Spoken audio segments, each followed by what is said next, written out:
Hallelujah. प्रभु का धन्यवाद हो, परमेश्वर की स्तुति हो।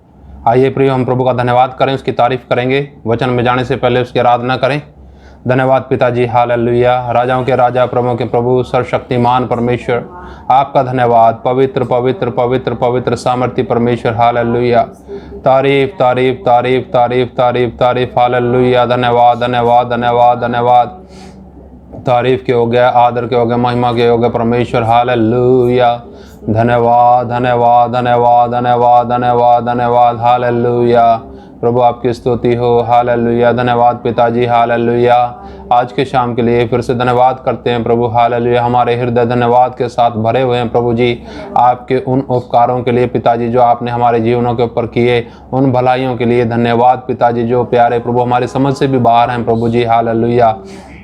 प्रभु जी, हम इंसान हैं प्यारे प्रभु जी, और कमज़ोर इंसान हैं प्रभु जी। अपनी स्वर्गीय सामर्थ्य दे करके प्रत्येक को मजबूत कीजिए पिताजी, हालेलुया। प्रभु जी, मैं प्रार्थना करता हूँ आपसे प्रभु, एक एक भाई बहन जो वचन सुनते हैं प्रभु, मन की आंखों को ज्योतिर्मय कर दीजिए प्रभु। आपके वचन के अनुसार दीनता, हलीमता का स्वभाव हो प्रभु जी। प्यारे परमेश्वर, आपकी इच्छा हर एक के जीवन के अंदर पूरा हो। आप कृपा कीजिए प्रभु जी। एक एक भाई बहन को प्रभु जी अपना सच्चा शिष्य बनाइए। धन्यवाद सारी बातों के लिए। सब कुछ आपके हाथ में सौंपते हैं, पूरी आराधना को आपके हाथ में सौंपते हैं। पवित्र आत्मा जी, आप ही वचन सिखाएं, समझाएं प्रभु। धन्यवाद। धन्यवाद के साथ प्रार्थना यीशु मसीह के नाम से मांगते हैं, आमीन।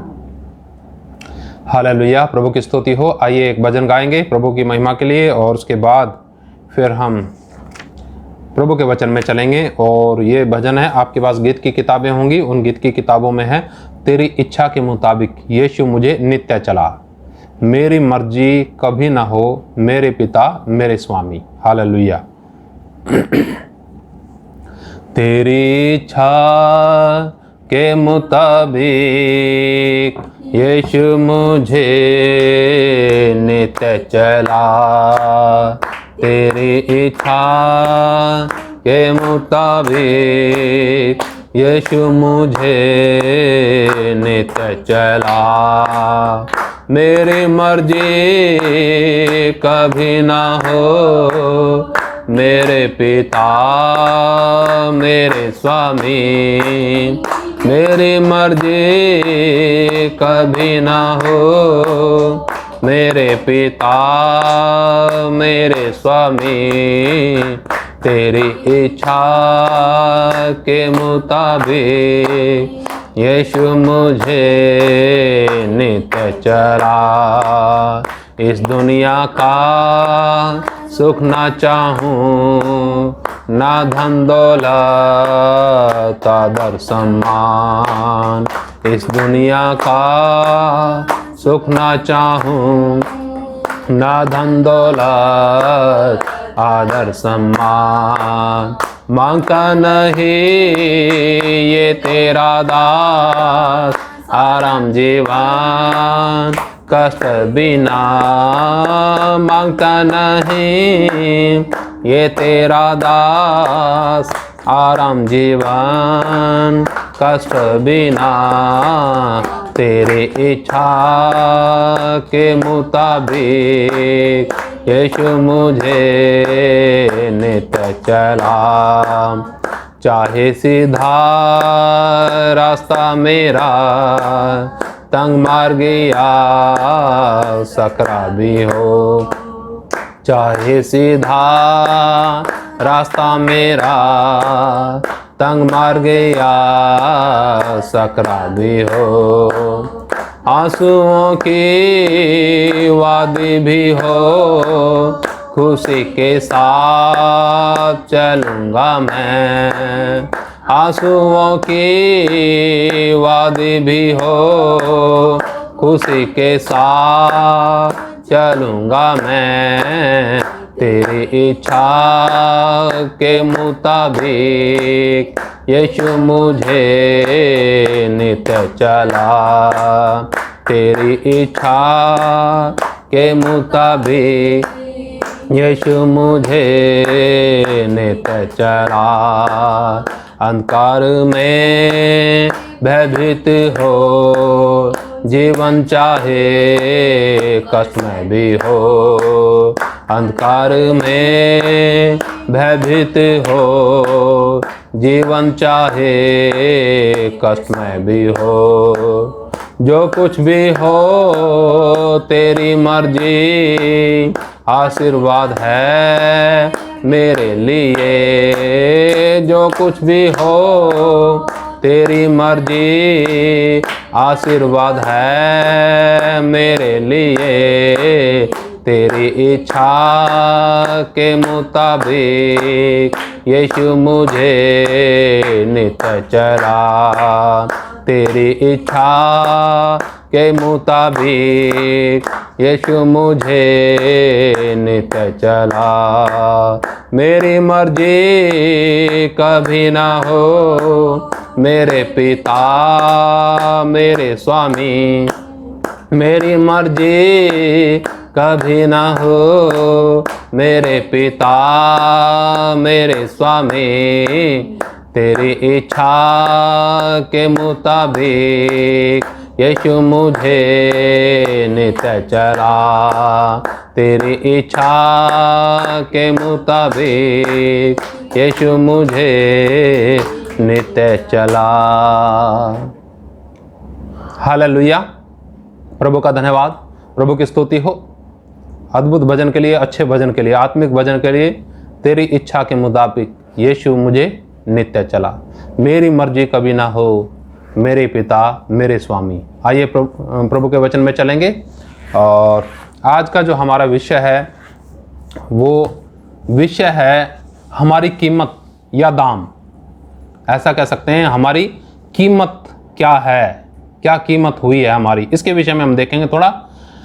और सबसे पहले हम चलेंगे पहला कुरिन्थियों उसका 6 अध्याय 19 से 20 तक हम पढ़ेंगे।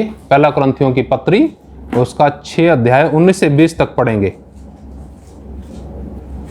वचन में लिखा है इधर, क्या तुम नहीं जानते कि तुम्हारी देह पवित्र आत्मा का मंदिर है जो तुम में बसा हुआ है और तुम्हें परमेश्वर की ओर से मिला है और तुम अपने नहीं हो, क्योंकि दाम देकर मोल लिए गए हो।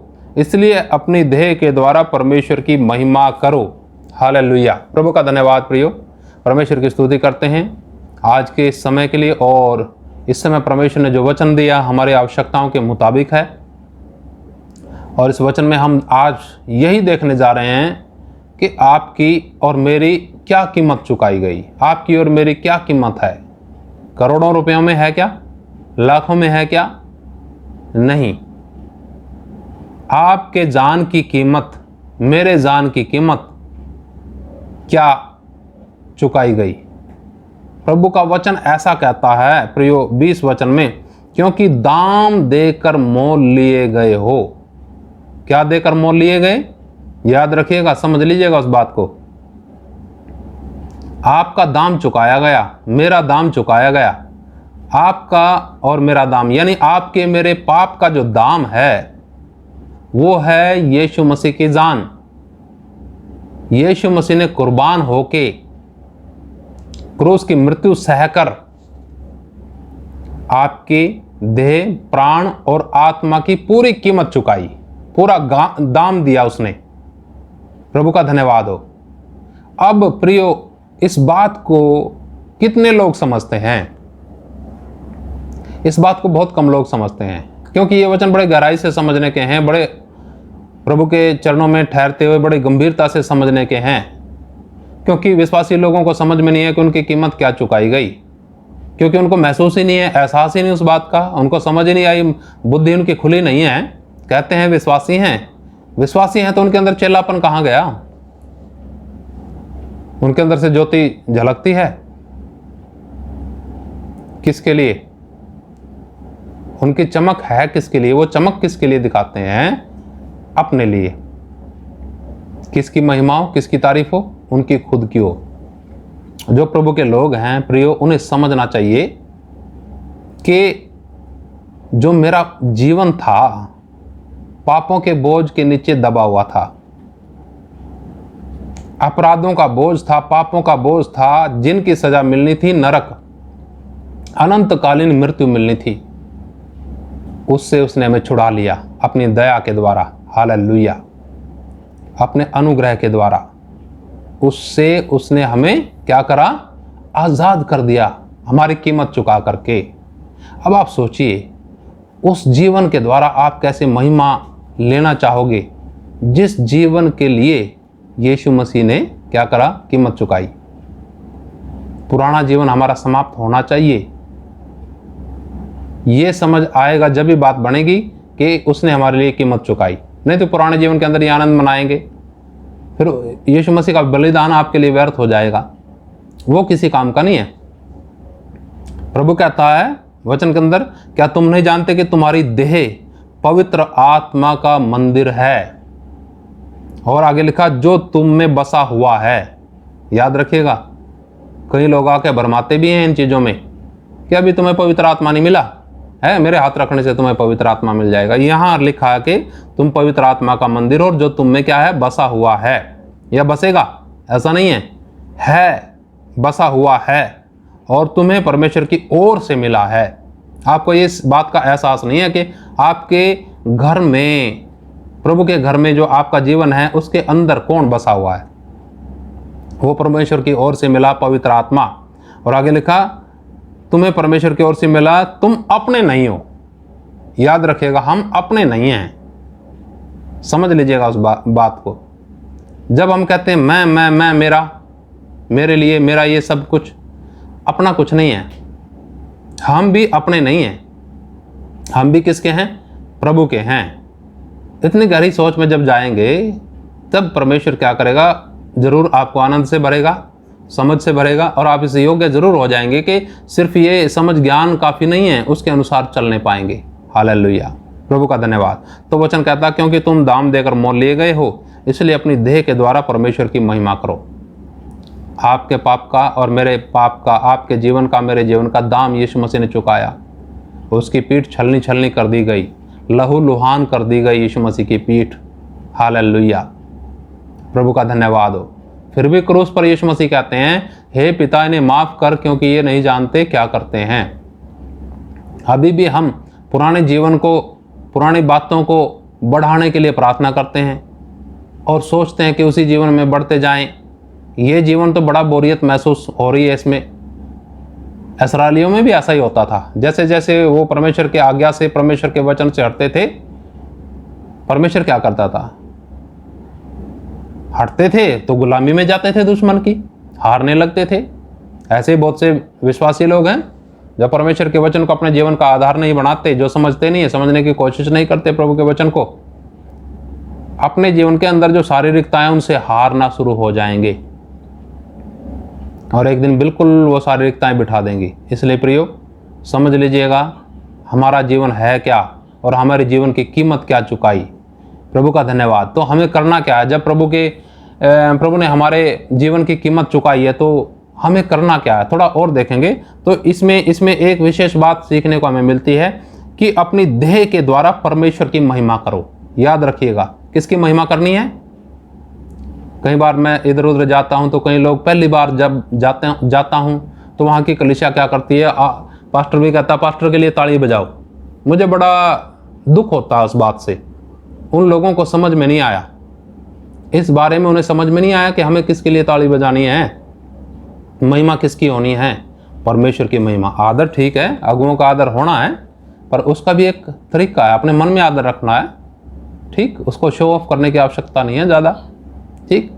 तो प्रभु का धन्यवाद। तो हमें अपनी देह के द्वारा किसकी महिमा करनी है, परमेश्वर की, क्योंकि उसने हमारे देह के लिए दाम चुका दिया। प्रभु का धन्यवाद, हालेलुया। आइए और चलेंगे प्रभु के वचन में। अब हम निकालेंगे दूसरा कुरिन्थियों 10 का 5 पढ़ेंगे। दूसरा कुरिन्थियों की पत्री 10 अध्याय उसका 5 वचन पढ़ेंगे।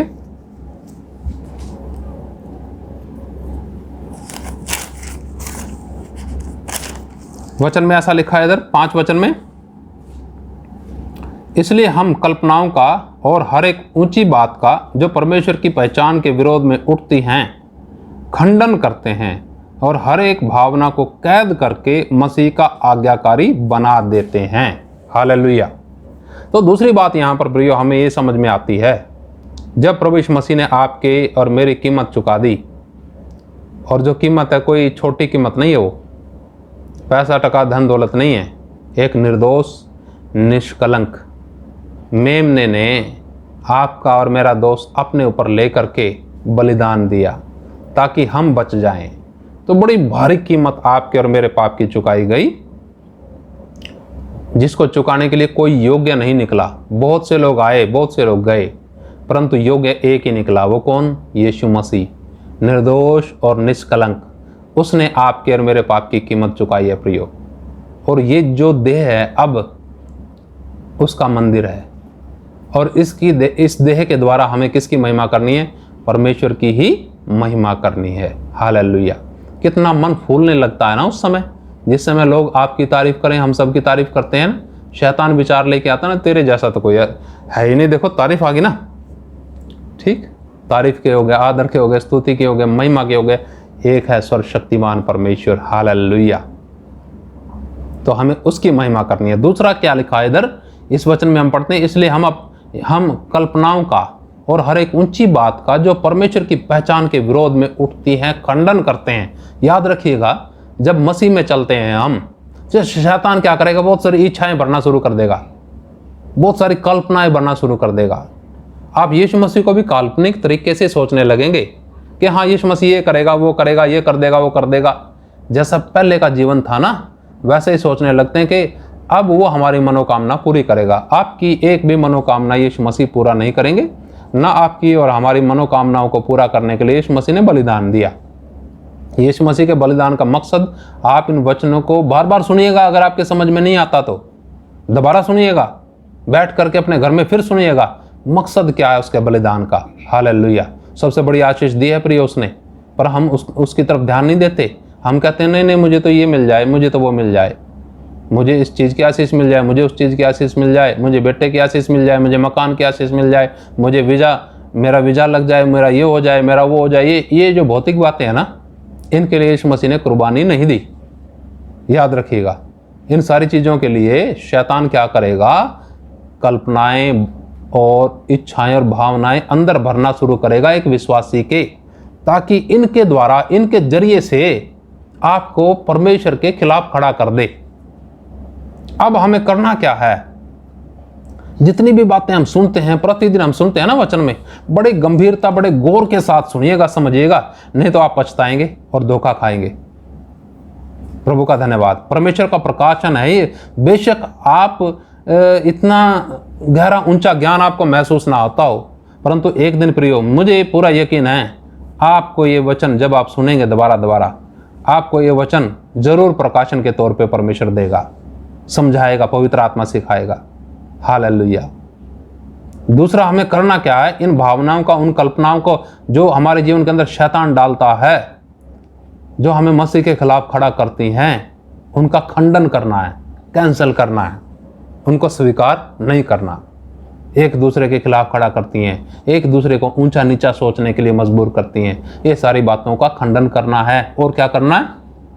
लिखा, हर एक भावना को कैद करके मसीह का आज्ञाकारी बना देते हैं। प्रभु का दास ऐसा कहता है। आप सोचिए, आप क्या करते हैं?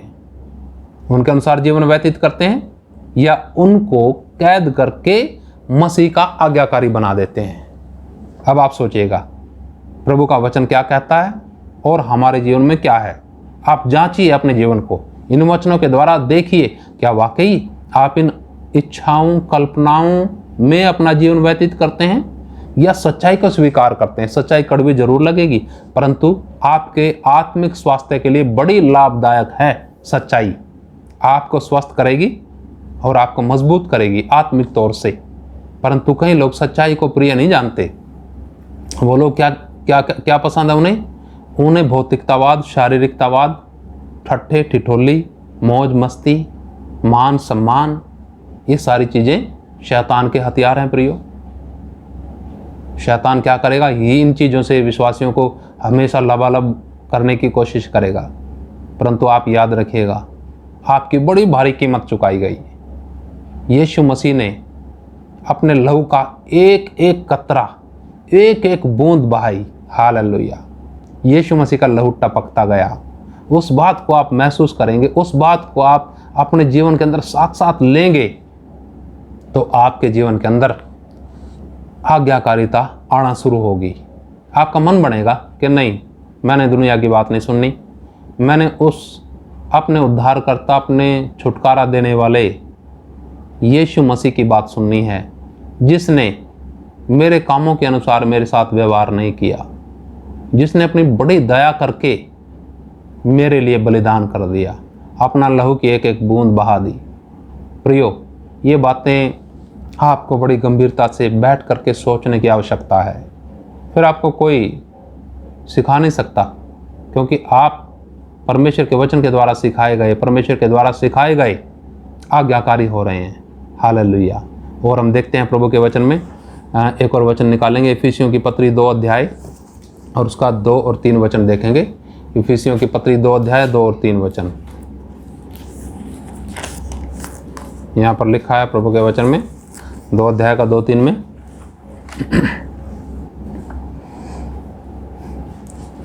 जिनमें तुम पहले इस संसार की रीति पर, अब आप समझिएगा वचन के अंदर लिखा क्या है, जिनमें तुम पहले इस संसार की रीति पर और आकाश के अधिकार के हाकिम अर्थात उस आत्मा के अनुसार चलते थे, जो अब भी आज्ञा न मानने वालों में कार्य करता है। इनमें हम भी सबके सब पहले अपने शरीर की लालसाओं में दिन बिताते थे और शरीर और मन की इच्छाएं पूरी करते थे, और अन्य लोगों के समान स्वभाव ही से क्रोध की संतान थे। प्रभु का धन्यवाद प्रियो, परमेश्वर की स्तुति करते हैं इन वचनों के लिए। इन दोनों वचनों के अंदर हम पढ़ते हैं कि हमारा जीवन पहले क्या था। जांच लीजिएगा अपने जीवन को। वचन में लिखा है कि इनमें जिनमें तुम पहले संसार की रीति पर, कैसे? संसार की रीति एकदम से आकर्षित करती है विश्वासियों को, संसार की रीति, क्योंकि भावनाओं से भरे हैं, कल्पनाओं से भरे हैं विश्वासी लोग। इन कल्पनाओं को कैद करके, इन भावनाओं को कैद करके मसीह का अधीन तो नहीं किया, आज्ञाकारी तो नहीं बनाया, तो क्या करेंगे? जो भी आना शुरू होंगे ना त्योहार, क्योंकि उन लोगों के बीच में रह रहे हैं, तो वैसे ही बनने की कोशिश करेंगे। जब आपके पास परमेश्वर का वचन आ गया और प्रभु का वचन कहता है, कल भी हमारा विषय था कि पुरानी बातें क्या हो गई, बीत गई, देखो सब कुछ नया हो गया। फिर भी उधर खिंचाव क्यों है? उधर खिंचाव है तो जाओ, कौन रोकता है भाई? कौन आपको खींच के लेके चलता मसीह के पीछे? क्यों चलना मसीह के पीछे? मौज करो और सब कुछ करो जैसे पहले थे। परंतु जिस व्यक्ति ने यीशु मसीह का प्रेम जान लिया, जिस व्यक्ति ने ये जान लिया कि मुझे छुटकारा देने के लिए, मुक्ति देने के लिए यीशु मसीह ने अपनी आहुति दी, अपना बलिदान दिया है। हालेलुया, प्रभु का धन्यवाद, परमेश्वर की स्तुति करते हैं। तो प्रियो, जब हम ये बात जान लेते हैं तो जैसा प्रभु का वचन कहता है, जिनमें तुम पहले इस संसार की रीति पर और आकाश के अधिकार के हाकिम अर्थात उस आत्मा के अनुसार चलते थे, जो अब भी आज्ञा न मानने वालों में कार्य करता है। तो इसमें 2 बातें घटित होती हैं उस समय, जिस समय हम मसीह के बलिदान को समझ लेते हैं। उसके बलिदान के ऊपर बड़ा गंभीरता से मनन कीजिए, सोचिएगा, ध्यान लगाइएगा उस बात पर कि उसने बलिदान क्यों किया। तब आपके अंदर ये विचार परमेश्वर की तरफ से आएगा जरूर कि मैं उस जीवन में क्यों जाऊं, उस संसार की रीति, नियम कायदों, उनकी परंपराओं के अनुसार जीवन क्यों बिताऊं, जिसमें मेरा जीवन नष्ट होता जाता था। क्या भूल बैठे उन दिनों को, जिन दिनों में भटकते थे इधर से उधर, उधर से इधर। अब सोचते हैं कि हमें थोड़ा ज्ञान मिल गया, हम बड़े ज्ञानी हो गए। ज्ञान से प्रियो ये रास्ता पूरा नहीं हो सकता, तय नहीं हो सकता। ठीक है, वचन की आवश्यकता इसके लिए है, परंतु उसको ज्ञान के रूप में मत लीजिएगा। वचन को एक आप इस प्रकार से समझिए कि ये मेरा आत्मिक भोजन है, इसको मैंने खाना है, यानी वचन सुन करके आज्ञाकारी होना। और जो आज्ञा नहीं मानते, फिर यहाँ वचन के अंदर लिखा है, वही आत्मा जो पहले करता था कार्य, दुष्ट का शक्ति आज भी विश्वासियों में वही आत्मा कार्य करता है।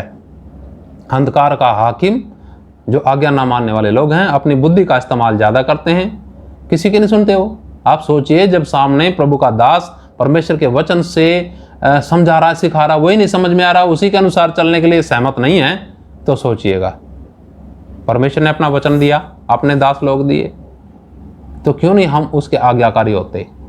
तो हमें पुराने जीवन में से निकल करके नए जीवन का एहसास होना चाहिए। प्रभु का धन्यवाद। तो आगे वचन के अंदर जब हम पढ़ते हैं इसमें लिखा, इनमें हम भी सब के सब पहले अपने शरीर की लालसाओं में दिन बिताते थे। कैसे जीवन बिताते थे? स्पष्ट लिखा है इधर।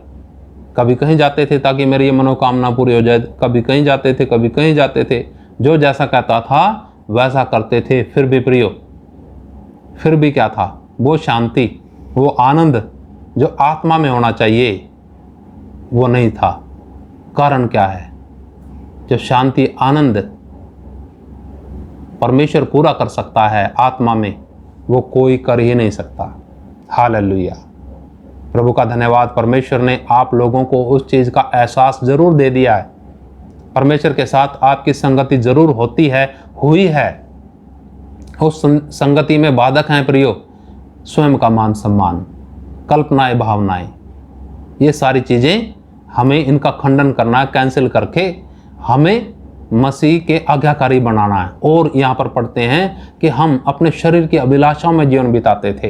पुराने जीवन के ऊपर हमें कब्जा करना, कब्जा समझते हैं ना, आप समझ रहे हैं ना, उसको मार भगाना है, उसको दबाना है, उसको मसीह के अधीन करके चलना है। हालेलुया। उसके अधीन नहीं होना। लिखा, इनमें हम भी सब के सब पहले अपने शरीर की लालसा में दिन बिताते थे और अन्य लोगों के समान स्वभाव ही से क्रोध की संतान थे। प्रभु का धन्यवाद हो। प्रियो, इन वचनों को मनन कीजिएगा। एक और वचन देख करके समाप्ति की तरफ चलेंगे। अब हमें करना क्या है? इन वचनों के अंदर आपको धीरे धीरे कुछ कुछ मालूम पड़ता जा रहा है कि हमें करना क्या है। हम थे क्या? पहले पूरा श्राप के अधीन थे, पूरे पाप के अधीन थे, मृत्यु की सजा हो चुकी थी, परंतु जीवन मिला। हालेलुया। वो जीवन जो कभी भी समाप्त नहीं होता। प्रभु का धन्यवाद हो। एक और वचन पढ़ के समाप्ति की तरफ चलेंगे। रोमियो की पत्री उसका 12 अध्याय 1 और 2 वचन पढ़ेंगे। रोमियो की पत्री 12 अध्याय 1 और 2 वचन पढ़ेंगे। यहां पर वचन में लिखा, इसलिए हे भाइयों, मैं तुमसे परमेश्वर की दया स्मरण दिलाकर विनती करता हूं कि अपने शरीरों को जीवित और पवित्र और परमेश्वर को भावता हुआ बलिदान करके चढ़ाओ। यही तुम्हारी आत्मिक सेवा है। इस संसार के सदृश ना बनो, परंतु तुम्हारे मन के नए हो जाने से तुम्हारा चाल चलन भी बदलता जाए, जिससे तुम परमेश्वर की भली और भावती और सिद्ध इच्छा अनुभव से मालूम करते रहो। हालेलुया। वहां पर भी प्रिय हमने अभी पढ़ा था कि पहले हम इस संसार की रीति पर चलते थे। अभी यहां पर भी लिखा, इस संसार के सदृश ना बनो, इस संसार के समान ना बनो। फिर भी अदबद के विश्वासी लोग संसार की पूरी समानता में आने की कोशिश करते हैं। आना चाहिए मसीह की समानता और स्वरूप में। हालेलुया। वचन कहता हमें करना क्या है। जब तक आप ये कार्य नहीं करोगे, एक तो आत्मिक सेवा नहीं होगी, दूसरा आप उसकी इच्छा को नहीं जान सकते क्या कार्य करना है। हमें उन अभिलाषाओं, उन इच्छाओं, उन कल्पनाओं, उन भावनाओं को, उस पुराने जीवन को प्रतिदिन क्रूस पर चढ़ाना है, जो मसीह के खिलाफत में हमें खड़ा करता है। इस वचन के अंदर जब हम मनन करते हैं तो हमें वो जीवन जीना है जो परमेश्वर को भावता है। जो हमें भावता है वो जीने की कोशिश करते हैं। इसलिए परमेश्वर की इच्छा मालूम नहीं। जब परमेश्वर की इच्छा मालूम नहीं तो पुराने जीवनों के अंदर जैसे अपनी इच्छा के अंदर जीवन व्यतीत करते थे, वैसे आज भी अपनी इच्छा के अंदर ही जीवन व्यतीत करते हैं। परमेश्वर की इच्छा के अनुसार जो चलेगा प्रियो, वही परमेश्वर के पास जाएगा। हालेलुया। प्रभु का धन्यवाद। तो इस जीवन में बढ़ते जाएं और पुराने जीवन के अंदर कम होते जाएं। जब इस जीवन में बढ़ते जाएंगे, उसमें कम होते जाएंगे। दोनों वाइस वर्सा है। जैसे हम उसमें कम होते जाएंगे, इस जीवन में, आत्मिक जीवन में बढ़ते जाएंगे। हालेलुया। प्रभु आपको ऐसी समझ दे कि आप अपने जीवन के अंदर परमेश्वर को महिमा दें, और जो जीवन के अंदर, विश्वासी जीवन के अंदर वो बातें आती हैं जो मसीह के खिलाफ खड़ा करती हैं, प्रतिदिन उन्हें हम क्रूस पर चढ़ाएं और मसीह के आज्ञाकारी होकर के चलें, ताकि उसकी इच्छा और योजना हम भली भांति समझने पाएं। हालेलुया। प्रभु का धन्यवाद। परमेश्वर की स्तुति करते हैं प्रियो। परमेश्वर आप सबके मन की आंखों को ज्योतिर्मय करे, समझ को खोल दे परमेश्वर। हालेलुया। धन्यवाद प्रभु का। आइए हम धन्यवाद करेंगे, प्रभु की स्तुति करेंगे।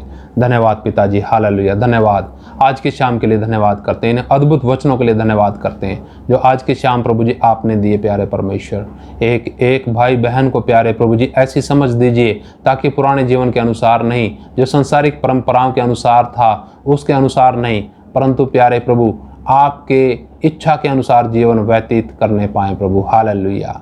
प्रभु हम सब के आपने मनों को बदला, मन के बदल जाने से प्रभु हम सब का चाल चलन भी बदलता जाए। धन्यवाद प्रभु जी, हालेलुया। उन भावनाओं को, उन कल्पनाओं को जो आपके खिलाफ खड़ा करते हैं प्रभु जी आपके अधीन करने पाए, आपके आज्ञाकारी करने पाए। धन्यवाद प्रभु जी, सारी बातें आपके हाथ में सौंपते हैं। धन्यवाद के साथ प्रार्थना यीशु मसीह के नाम से मांगते हैं, आमीन। हालेलुया। प्रभु का धन्यवाद, परमेश्वर की स्तुति हो। परमेश्वर आप सबको आशीष दे। आप इन वचनों पर मनन जरूर कीजिएगा और आपको जल्दबाजी में इन वचनों को सुनने की आवश्यकता नहीं है। यूट्यूब पर वीडियो अपलोडेड हैं तो आप यूट्यूब पर जा करके दोबारा देख सकते हैं। उनको नहीं समझ में आता तो मन लगा करके पूरा आत्मा के साथ प्रभु के आत्मा के जरिए से इन वचनों को समझने की कोशिश करें। प्रभु आप सबको आशीष दे। जय मसीह की। मारना था।